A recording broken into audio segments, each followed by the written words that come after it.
Good morning. आइए हम बताते हैं अभी जो सुप्रीम कोर्ट की जो निर्णय आया है कि ईपीएस 95 हायर पेंशन स्कीम हम लोग को ऑप्शन भरना है या नहीं भरना है, मैं वो कैलकुलेशन आप लोग के सामने रखना चाहता हूँ।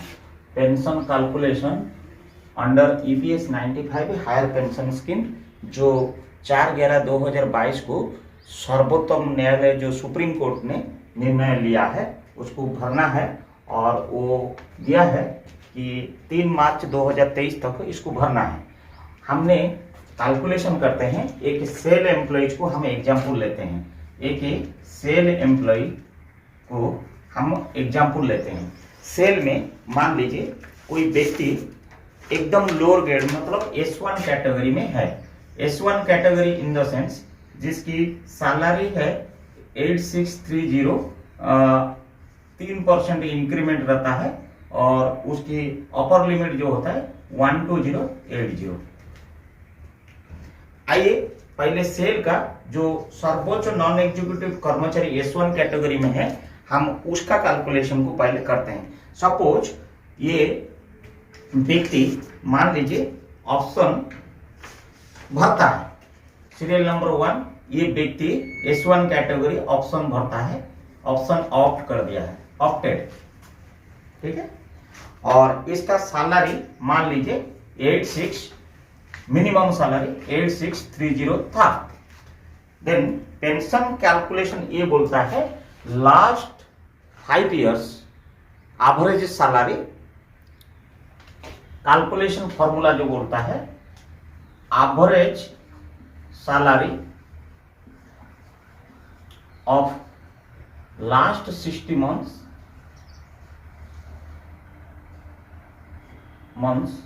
into pensionable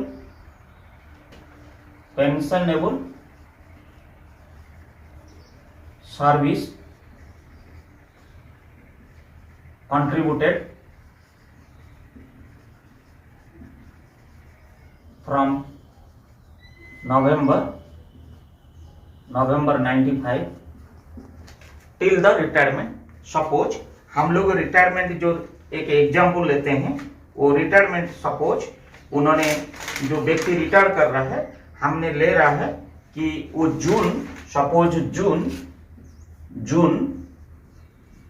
2024 में सपोज रिटायर कर रहा है। फॉर एग्जाम्पल ये व्यक्ति S1 व्यक्ति जो जून 24 को रिटायर कर रहा है and divided by 70, this is the formula. आइए हम अभी कैलकुलेशन करते हैं। कैलकुलेशन कैसे करेंगे, इसकी एवरेज सैलरी सपोज हम ले लेते हैं, we are now taking average salary 8.8630 into अभी का प्रेजेंट जो है एट द रेट ऑफ जो आइडिया चल रहा है वो 201.2% of your basic which comes around. अगर आप इसको कैलकुलेशन करके देखेंगे तो ये आता है 8630 प्लस डी होता है उसकी 363,363.56। So that is equal to the 25,993.56 उसकी ये एवरेज सैलरी सपोज आया। अब आइए कैलकुलेशन करते हैं। आप नवंबर 95 से जून 24 आप देख लीजिए उसके लगभग 30 इयर्स होता है। तो अभी आपका average salary suppose this much into number of period November 95 से जून 24 30 इयर्स। सो 30 इयर्स सरकार ने सुप्रीम कोर्ट ने निर्णय लिया, जो व्यक्ति मान लीजिए कि 20 साल सर्विस रेंडर किया है उसको 2 इयर्स की बोनस मिलेगा, मतलब कैलकुलेशन में वो ऐड होगा। मतलब सपोज जिस व्यक्ति की 20 इयर्स इक्वल या 20 इयर्स हो गया उसमें प्लस 2 इयर्स कैलकुलेशन में पेंशनेबल कैलकुलेशन में काउंट किया जाएगा। दैट मीन्स ये जो नवंबर 95 से जून ये 30 इयर्स हुआ, देन ये प्लस 2 इयर्स सरकार की जो फॉर्मूला के हिसाब से, दैट मीन्स 32 इयर्स हो गया। आइए कैलकुलेशन करते हैं हम लोग। 30 years 32 years divided by formula बोलता है 70, राइट। सो अगर आप इसको मल्टीप्लाई करके देखेंगे, your pensionable amount is reaching 11,882 rupees 77 पैसा। अगर ये ऑप्शन भरता है तो, अगर पर्टिकुलर व्यक्ति ऑप्शन नहीं भरता है, देन उसको ये S1 व्यक्ति को कितना मिलेगा पेंशन। आइए हम कैलकुलेशन करते हैं। Suppose 2 not opted, very simple, आप ही लोग डिजाइन कर लीजिए, सैलरी वही रहेगा, उसकी सैलरी में तो कोई कंफ्यूजन नहीं हो रहा है। 30 और ये कैलकुलेशन में अभी कैसे हो रहा है, आइए हम आपको बताते हैं। दिस कैलकुलेशन अभी आपका स्प्लिटअप हो जाएगा, इसलिए स्प्लिटअप हो जाएगा क्योंकि सरकार का निर्णय अलग अलग समय में अलग अलग था। देखिए आपका आज की सैलरी, ये व्यक्ति की बेसिक प्लस डीए 8630 प्लस उसकी डीए है 17,363 रुपया 56 पैसा।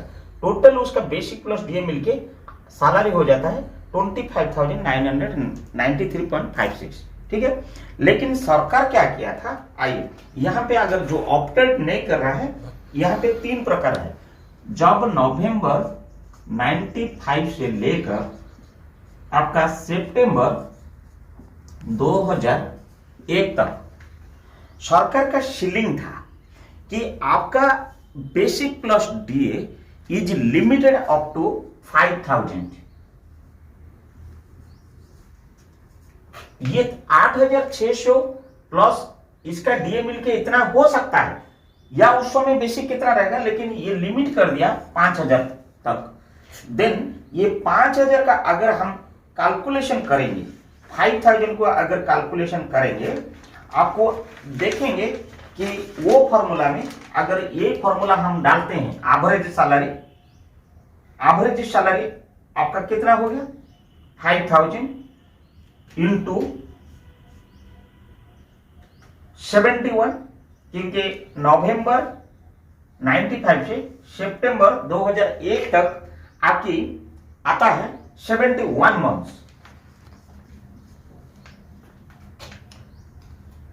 एवरेज सैलरी 5,000 जो लिमिट सरकार किया, आपने ये पीरियड में आपका 71 मंथ्स हो गया, उसको डिवाइडेड बाय 12 कर दीजिए, ये साल में कन्वर्ट हो गया, राइट। एंड आप देन प्लस, फिर आइए ये एक कैटेगरी हो गया। देन दूसरा कैटेगरी आपका आ जाएगा, जो नेक्स्ट कैटेगरी में आपको आएगा नवंबर, फिर अक्टूबर 2001 से लेकर सरकार ने जो लिमिट रखा था वो अगस्त 2014, ये लिमिट को बढ़ा के इन्होंने 6,500 किया था बेसिक प्लस डीए। तो अगर ये पीरियड को आप काउंट करेंगे, ये जैसे 71 मंथ्स हुआ, सिमिलरली ये आपका कितना मंथ हो जाता है 155 मंथ, 155 मंथ्स। देन ये आ जाता है 155 डिवाइडेड बाय 12, ये ईयर में कन्वर्ट हो गया, प्लस फिर आइए अगर मान लीजिए फिर सितंबर 2014 से ये जून, जो S1 व्यक्ति जून 2024 में रिटायर हो रहा है, इसके लगभग आ जाता है कितना मंथ्स 118 मंथ्स।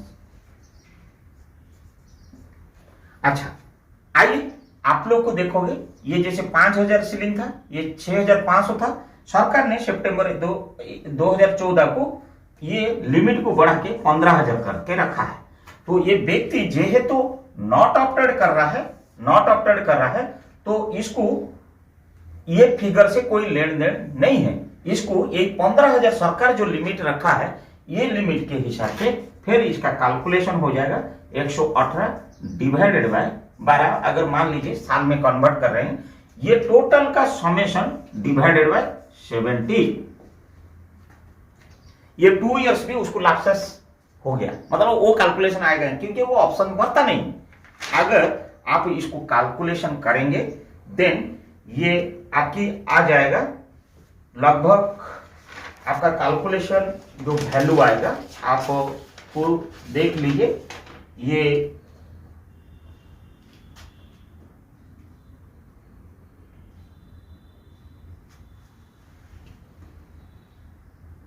₹3,765 लगभग आपकी आया। सो एक S1 व्यक्ति जो नॉन एग्जीक्यूटिव कैटेगरी में एकदम लोअर स्केल में है, अगर वो ऑप्शन भर देता है ये मिनिमम बेसिक में रहते हुए, देन वो जब 2024 में रिटायर कर रहा है, जून 2024 में सपोज ये रिटायर हो रहा है, तब उसको आता है ₹11,882.77। सेम व्यक्ति मान लीजिए रिटायर हो जाता है without opting the option, then उसको पेंशनेबल अमाउंट मिल रहा है 3,765। अगर इसको आप डिफरेंस देखेंगे देन आपको स्टेट टू स्टेट आ जाएगा, ये 7 and 7, then 7 and 1 and then 1 and 8. This is the difference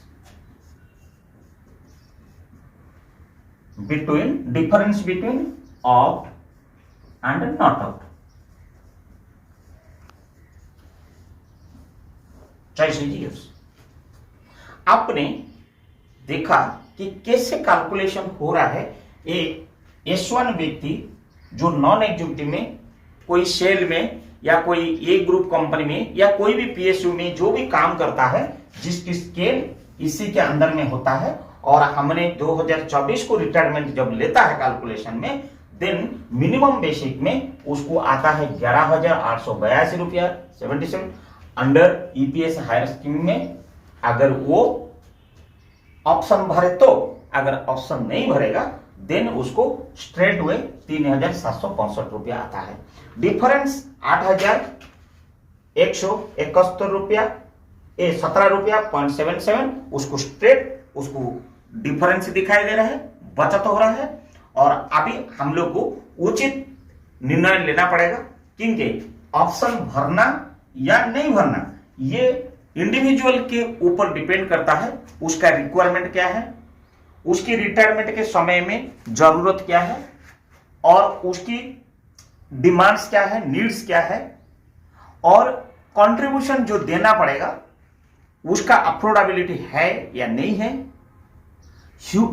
क्योंकि ऑप्ट कर देने के बाद आपको जो ये पेंशन मिलेगा, ये एवरी मंथ में लाइफ स्पान तक मिलते रहेगा जब तक आपका है, और उसके बाद स्पाउस को मिलते रहेगा।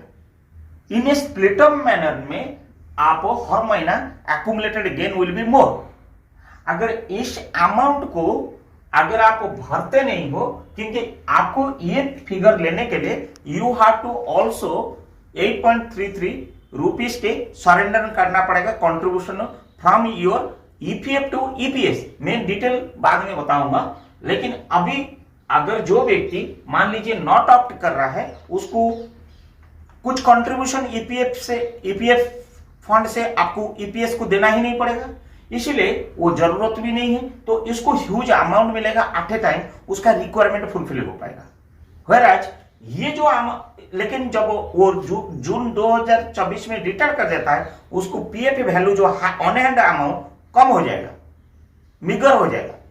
लेकिन ये व्यक्ति को मिगर हो जाएगा, लेकिन ये व्यक्ति को काफी रकम मिलेगा। लेकिन ये काफी रकम को अगर बैंक में रखता है या उसका रिक्वायरमेंट अर्जेंसी है, तो इंडिविजुअल के ऊपर डिपेंड करता है कि मुझे क्या करना चाहिए क्या नहीं करना चाहिए। मैंने सिर्फ ही आज के स्लाइड में खाली एक नॉन एग्जीक्यूटिव का जो स्केल ये है, मतलब 8630 and increment 3% and upper limit जो है सैचुरेटेड स्केल की जो सैचुरेटेड वैल्यू है वो 12,080 रुपया का मैंने कैलकुलेशन दिया। नेक्स्ट में मैं फिर S11 जो है मैं उन लोग का भी बताऊंगा।